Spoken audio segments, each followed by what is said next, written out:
My wife betrayed me. My daughter told me who she saw with Mom while Elle wasn't home. Sitting at my desk, I found myself reminiscing about the 25 years since my spouse and I got married. I started reflecting on our honeymoon and those precious moments that still brighten my life. Thinking about that time in the Caribbean with my partner fills me with a mix of nostalgia and gratitude. It was a magical chapter I'll always cherish. From the moment we arrived, it felt like we had stepped into a paradise, escaping the daily grind and discovering a serene peace that's hard to describe. Strolling along the beach with the sand between our toes and the waves whispering their secrets, we were enveloped in beauty. The air was heavy with the sweet scent of frangipani, a constant reminder of the love and tranquility that surrounded us. But it wasn't just the breathtaking scenery that made our honeymoon unforgettable. It was the experiences we shared. Trekking through lush jungles and uncovering hidden waterfalls felt like discovering Mother Nature's treasures together. We marveled at the sheer beauty and power of our surroundings. Our clifftop retreat in Barbados offered views that seemed to stretch on forever. Each sunset splashed the sky with vibrant hues, and as we held each other close, we were overcome with love and devotion. Evenings felt like a romantic symphony, with candlelit dinners on the beach under a star-studded sky, savoring fresh seafood and local delicacies. What truly made it magical was the love that sparkled in my spouse's eyes. The Caribbean wasn't just a destination, it became the heart of our love story, filled with moments and dreams we shared. Reflecting on our honeymoon reminds me of the profound beauty and depth of our relationship. It rekindled our love and strengthened our bond, providing us with moments of pure joy and serenity. I hold these memories dear, feeling immense gratitude as I look back on that lover's paradise 25 years later. Lost in thought, my secretary walked in and found me gazing out the window. "What's got you so happy lately? Did you win the lottery?" she teased. It dawned on me that I had been grinning and feeling content for 2 weeks straight. I mentioned that my spouse had been particularly loving and attentive, making me feel appreciated and cherished again. After so many years, it felt like a second honeymoon, and I was eager to spend more time with my partner, acting like a smitten teenager. I didn't want this newfound happiness to end. While my spouse and I have a solid marriage, 25 years can turn excitement into routine. Yet my partner had been unusually affectionate, seeking intimacy almost every night and reviving parts of our relationship we hadn't explored in years. I never suspected their affections had any motive beyond rekindling our marriage. I decided to surprise my spouse with a romantic evening. Leaving work early with a smile, I picked up 24 roses, a favorite wine, and chocolate-covered strawberries. Tonight, I plan to show my love and surprise my partner with a 7-night cruise to celebrate our enduring love. Entering the house through the garage, I went up the kitchen steps. Instead of my spouse, I found our 24-year-old child sitting at the table. I smiled, kissed her forehead, and asked, "Hey, sweetie, where's your mom?" 2 weeks earlier, my child had a heart-to-heart with their mother. "I love your dad so much, and I'm terrified that if I go through with this, I'll hurt him. Mom, Dad loves you. And hell understand. You said yourself you need something more than what you've had before, and Dad isn't getting any younger. Hell understand your needs and let you have this one-time pleasure. I can't face your dad and tell him I'm going on a date with another man. It's impossible. Then let me handle it. The man will be waiting for you at the restaurant at 7:00 p.m., and you'll be ready to leave by 6:00 when Dad gets home. I'll explain everything to him, and you'll get the experience you crave." "Honey, I agreed to this date, but I have serious doubts. This feels so wrong. How can I look your father in the eye for the next 2 weeks knowing I've agreed to go out with another man? Don't tell him anything. Show him how much you love him during these 2 weeks. Let him know he has nothing to worry about. When I explain everything, he'll understand. It's not about love, just new friendships and a bit of fun. Reach out to him, rock his world, and when I explain it that evening, he'll welcome you back with open arms. Dad loves you and is willing to do anything for you. He's always given you what you wanted, showing his love. Maybe you're right. It's just one date, and it doesn't mean I'm leaving Dad for another man. Having a fun night out 25 years later shouldn't be a problem. I'll show Dad how wonderful he is and how much I love him every night until date night. Then, when I get back, I'll try to make him the happiest man in the world. Mom, Just make him feel loved and appreciated. He's a great guy, and he'll give you this one-of-a-kind experience. Now I have to get home and cook dinner for my partner. Thanks, sweetie. Say hi to your partner. When will you two give us grandchildren? Soon. We've already talked about it and plan to start working on it in a few months, my child said before heading home. My spouse found themselves alone in the art studio I had built for them behind our house, facing their latest project. Lately, they struggled with creativity, burdened by thoughts of being with another person. However, our child's advice echoed in their mind, and suddenly their brushes danced on the canvas, bringing vibrant colors and emotive landscapes to life. Confident they were doing right by themselves, my spouse sat in solitude, feeling a wave of peace wash over their guilt. My partner might be upset initially, but I believe I can make them see I truly adore them, and they've been an exceptional spouse and parent. I'll be the best partner and show them my love, they thought. That evening, as part of their plan to shower me with affection, my spouse put on my favorite nightgown after their shower, styled their hair, and applied makeup. Greeting me as I returned home, my partner, dressed in the nightgown and heels, led me to the bedroom where they undressed me and surprised me with a long-neglected act of passion. They pleased me in ways I hadn't experienced in years.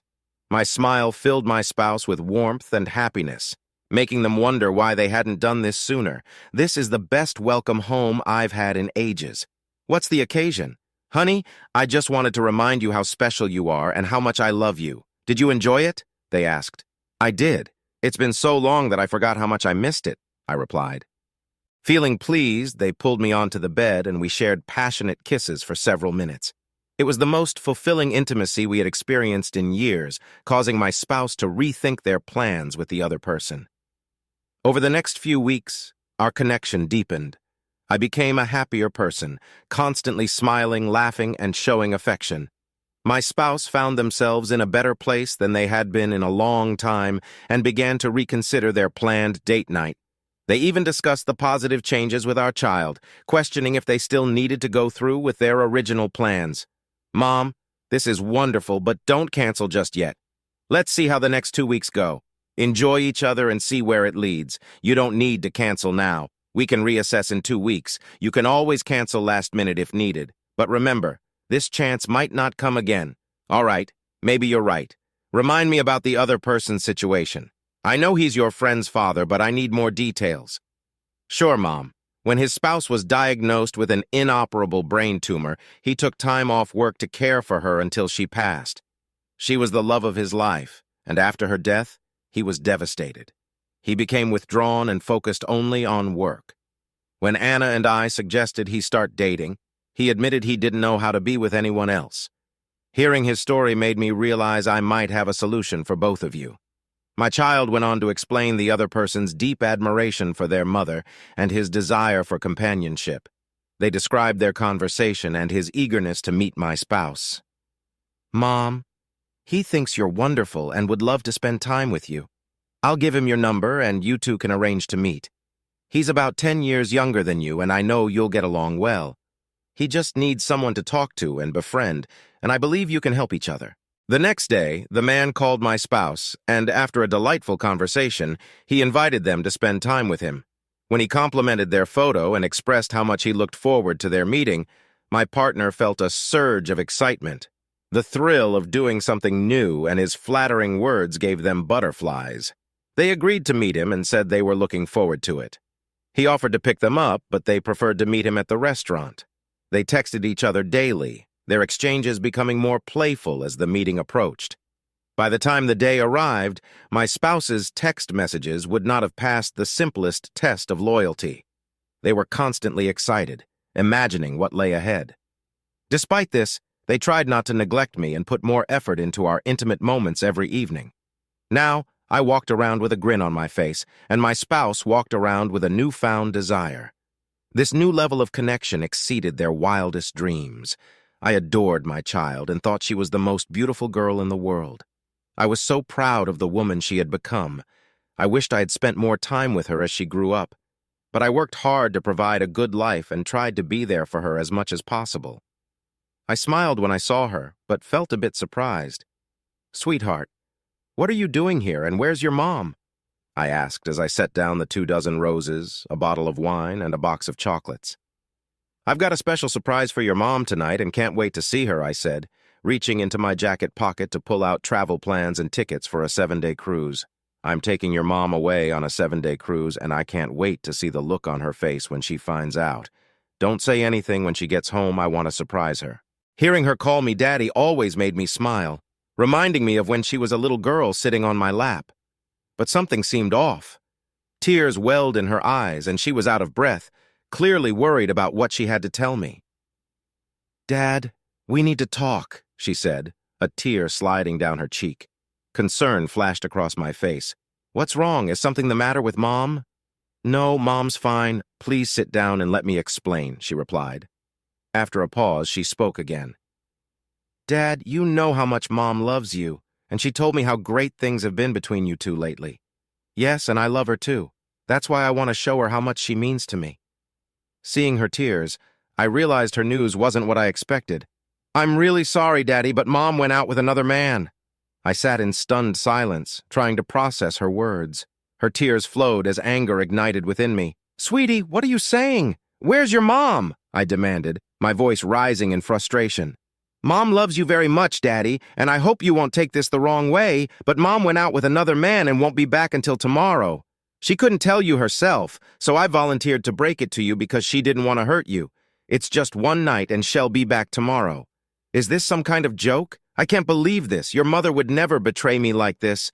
We were so close and loving. This can't be real. Dad, she loves you. She just needed something different in her life at least once after 25 years of marriage. Nothing's changing between you two except she might love you even more for understanding." I stared at my daughter.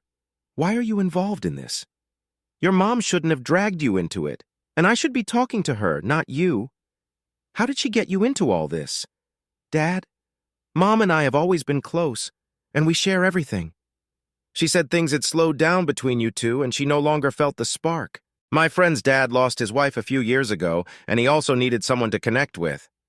"Well, I introduced them," she admitted quietly. I stood up abruptly, knocking over my chair. "Are you serious? You set your mom up on a date with another man? Is that what you're telling me?" Lowering her head, my daughter remained silent. Meanwhile, I paced back and forth in the kitchen, trying to comprehend the situation. "Damn it, answer me!" I yelled, towering over her. "Did you arrange this? Is my wife, your mother, on a date with your friend's dad because of you?" At my angry outburst, my daughter flinched. "I'm really sorry, Dad. Yes, I did. It sounds bad when you put it like that, but I was trying to help a friend." "Help a friend?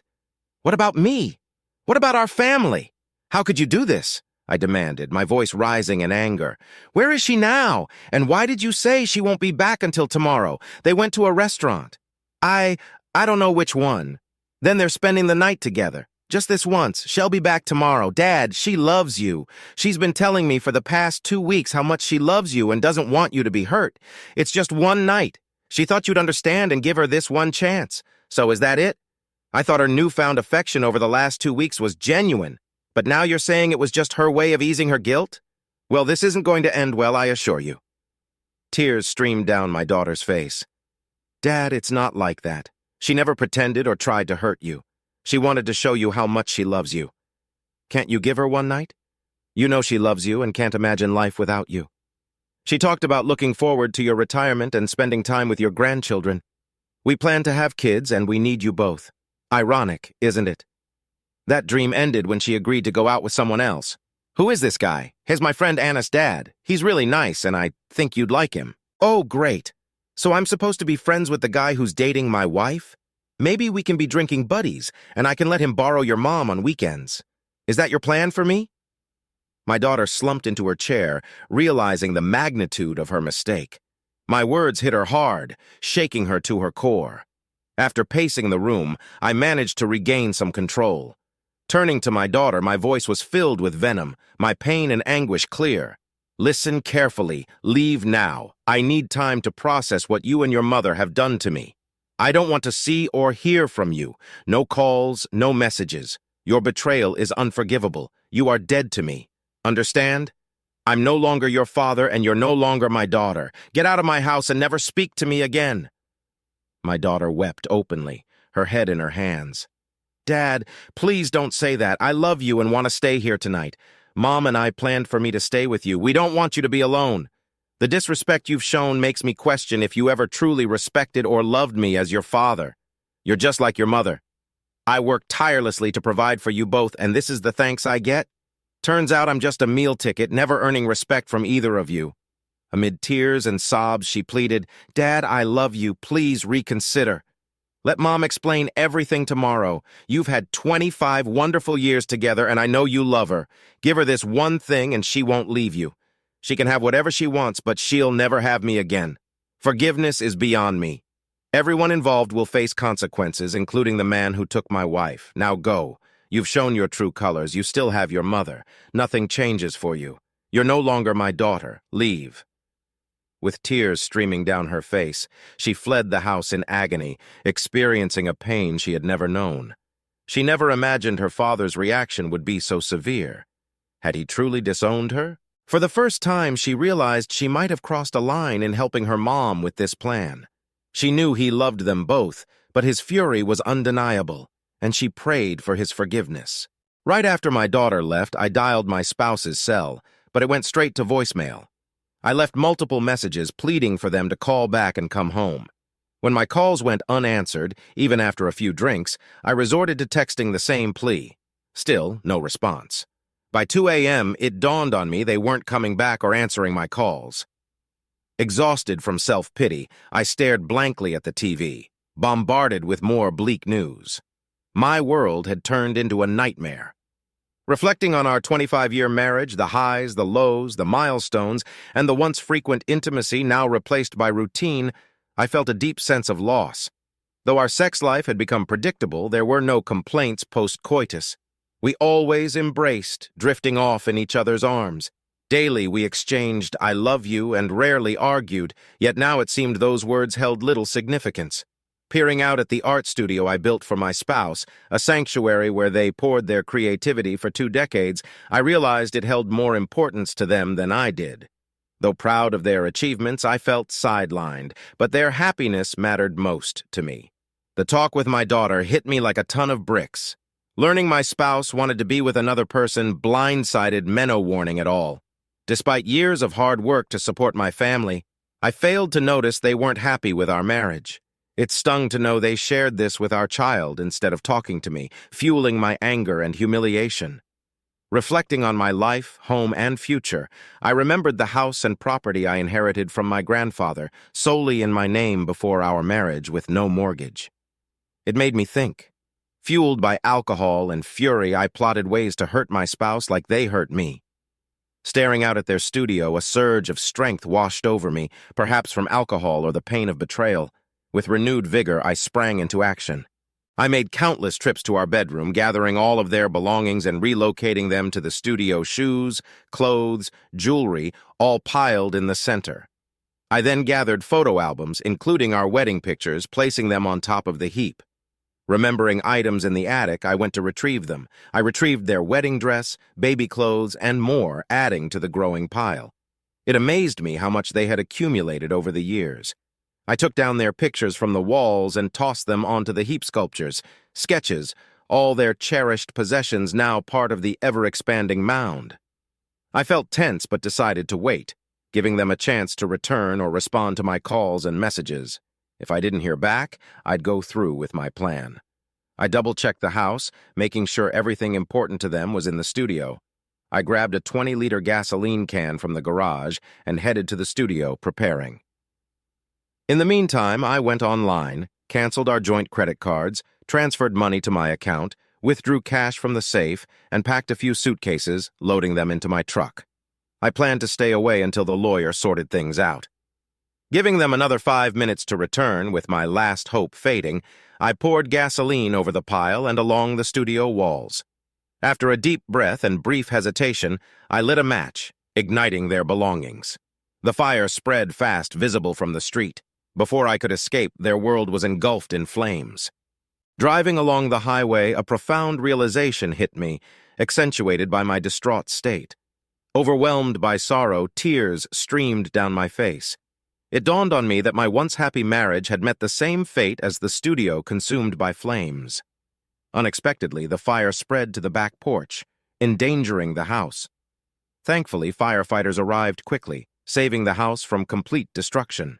However, it suffered significant smoke damage and would need extensive repairs before it could be lived in again. Meanwhile, I checked into a motel 60 miles away from the charred remnants of my marriage, paying in cash to avoid detection.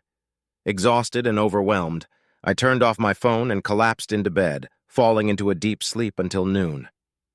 Upon waking, I found dozens of missed calls and texts from my child, spouse, and the sheriff. My spouse's story. After exiting the Uber, they met the other man at the restaurant, feeling both nervous and excited. The handsome man waiting for them at the reception desk smiled warmly. He took in their little black dress, sheer tights, and matching high heels with appreciation. His eyes lingered on their neckline, and they felt a spark of confidence. Earlier in the day, they had spent hours at the salon, making sure their hair and makeup were perfect. They wanted this occasion to be thrilling, unforgettable, and flawless. Seeing his reaction made them feel more assured. They greeted him with a gentle kiss, and they headed to the bar. Sitting on bar stools when they stood up, they noticed his gaze trailing their nylon-covered legs. They exchanged smiles as he ordered their drinks. My spouse decided to switch off their phone to avoid interruptions, aware that this night was a one-time event and determined to savor every moment. There was undeniable chemistry between them. They conversed like old friends, and my partner found themselves touching his arm and flirting in ways they seldom did with anyone, including me. They were set on embracing their inner confidence and enjoying the experience. After finishing their second drink, the hostess informed them that their table was ready and escorted them to their seats. The dinner was delightful, and they enjoyed their conversation and time together. When he asked if they still wanted to spend the night with him, they teasingly placed their foot between his legs. His smile widened, and he suggested they leave. Holding hands, he led them to his pre-booked hotel room. As the elevator doors opened on the 14th floor, the reality of what they were about to do hit my spouse, and fleeting thoughts of me crossed their mind. Sensing their hesitation, the man pulled them close, giving them a tender, reassuring kiss. In that moment, all thoughts of their spouse and marriage faded away. Tonight, they were his, ready to embrace and revel in this experience. "No, I wasn't here last night, and I have no idea what happened," they replied, trying to steady their voice. "Are you her partner?" he asked, turning to the man. "No, just a friend," the man said, feeling embarrassed. They could sense the sergeant's suspicion. "Where is your spouse?" "I don't know. They're not answering their phone," they said, their voice trembling. "And where were you last night?" he inquired. "I was with this friend at a hotel," they admitted, realizing how damning this sounded. "Are you and your spouse separated?" the sergeant continued. "No, we're not separated. We were happily married," they stammered, realizing how foolish they sounded after admitting to spending the night with another person. "Do you know where they might be now?" the sergeant pressed. "No, I really don't. They're not responding to any calls," they said, feeling increasingly desperate. "We need to speak with them." "When you reach them, please give them my number," the sergeant said, handing them his business card. They were overwhelmed with a mix of anger and fear-anger at the loss of their studio and all their work, and fear of my reaction and what this meant for our marriage. They needed to find me and talk to me. They called our child. "Do you know where your father is?" "No, Mom. I haven't heard from him since last night. Why didn't you stay with him like we planned?" "He threw me out, Mom. He said I was no longer his daughter," she replied, her voice breaking. Hearing those words sent a chill through their body. Hearing this from me was unimaginable. Upon entering the house, they noticed the smoke damage on the walls and the foul odor lingering in the air. Living here was impossible in its current state. As they moved through the house, they decided to gather clothes and personal items for a few days. However, when they entered the bedroom, they were shocked to find everything gone. Panic surged through them as they realized that all their clothes, shoes, and personal belongings were missing. They checked their nightstand for their wedding rings, only to find them absent. Why had they left their rings behind? If I saw them, I might think they had abandoned me and our marriage. How foolish and selfish of them. In a state of panic, they frantically searched every room, only to find everything of theirs was gone. A dreadful thought crossed their mind. Had I truly destroyed everything? Was there nothing left? Rushing out of the house, they returned to the studio to examine the remnants. Among the debris, they spotted picture frames and partially destroyed clothing. It was clear I had not just accepted their absence, but had obliterated everything important to them, cutting them out of my life. They called our child in tears, recounting what had happened and expressing their need for a place to stay. The man quickly offered them a place to stay, but he was the last person they wanted to see.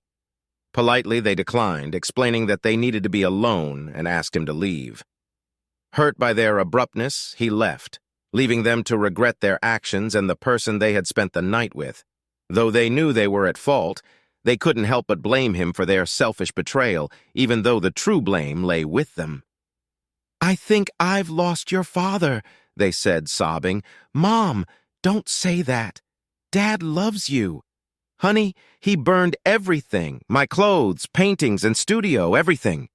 He left me with nothing, not even a place to live. He's ignoring my calls. I've hurt him the most, and I don't blame him. What I did is unforgivable. I should have talked to him instead of going on that date.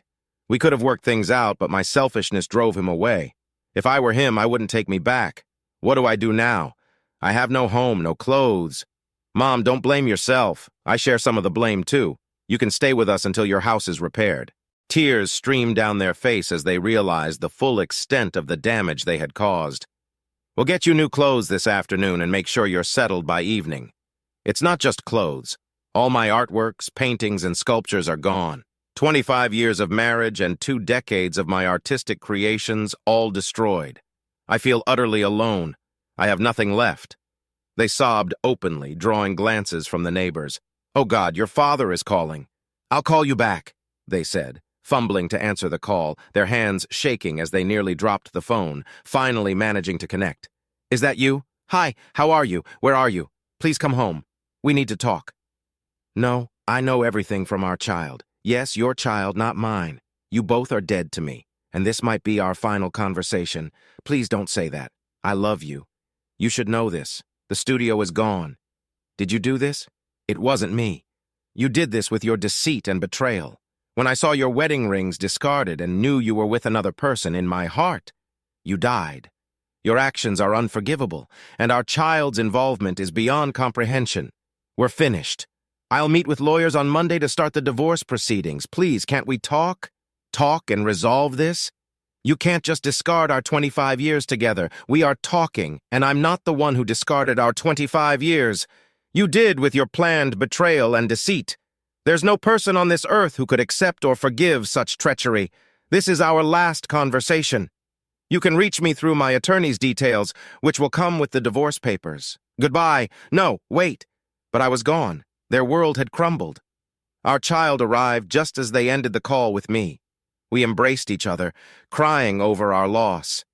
We realized we couldn't stay in the wreckage of my home while the fire and police conducted their investigation, so we headed to my child's house. Upon arrival, she briefed her partner on everything, shocking them with the details.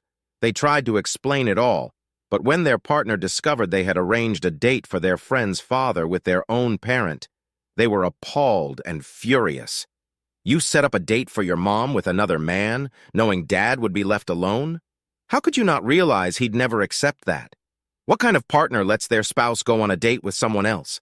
Is this what you plan to do when we're older? Betray me like Mom did to Dad? He was a good man, and you and Mom were his whole world. What have you done?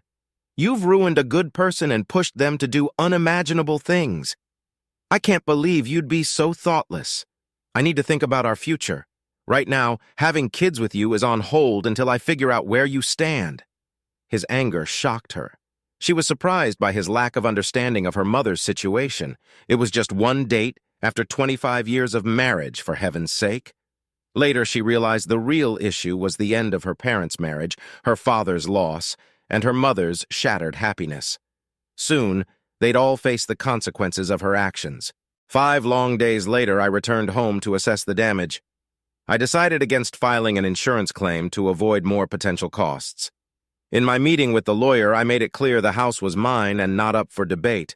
My spouse could have half our savings, but no alimony. If they resisted, I'd sue for adultery, exposing their affair with our daughter's friend's father.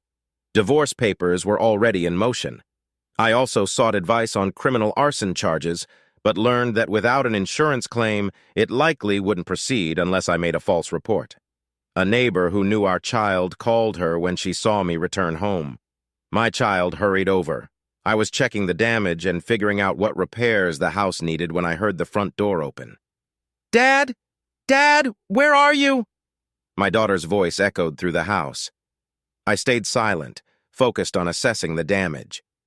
Looking out the window at the pile of ashes that was once my spouse's studio, I couldn't help but feel a grim satisfaction. My child found me in one of the bedrooms and rushed over, wrapping me in a hug. "Daddy, I'm so sorry. Please forgive us. We love you. I can't forgive either of you. I already said not to talk to me again. Please let me go and leave me alone. You say you're my daughter and that I must forgive you. Listen, you're no longer my daughter, just a deceitful person who broke my heart. Now leave me alone. Dad, Mom needs you. She's living with us and misses you terribly. She cries all the time and wants to apologize for her mistake. Can you come to our house and see her?" "Never. When she went on that date and stayed with another man, our marriage ended. She even left her wedding rings behind, sealing the end of our marriage. It's done and I won't speak to her again. Both of you can reach me through my lawyer. I'll get a new phone and number today. But for now, you should go and be with your cheating parent. Are you really willing to throw away 25 years of happiness with Mom? No, not me. Your parent threw away those 25 years as soon as they took off their rings and went to their lover. It was you and your parent who destroyed my 25 years of happiness, and for that, you'll never forgive or forget. Now get out of my house." For the second time, my child ran out of their childhood home in tears. My words declaring she was no longer my daughter were devastating. Even years of therapy couldn't erase the pain of my words. The following day, my spouse received the divorce papers and realized their affair had ended our marriage. They tried to reason with me, went to counseling, and attempted to speak with me, but all efforts were in vain.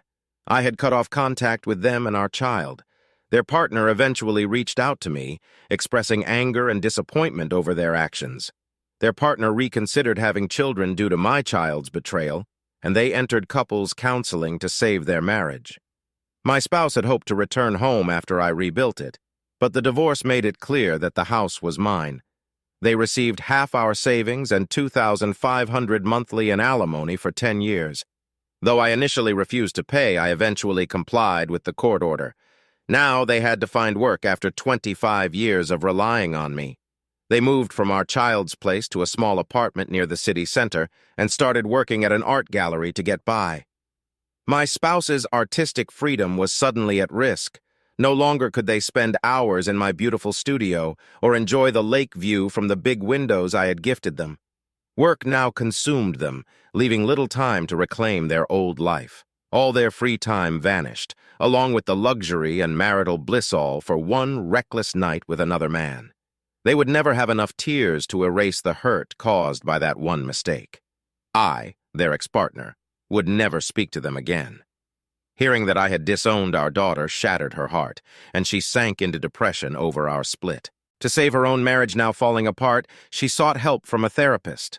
Months later, the house was repaired. I kept up with court-ordered payments and then sold the house. After the sale, my spouse tried to reconcile, only to find a young couple at the door.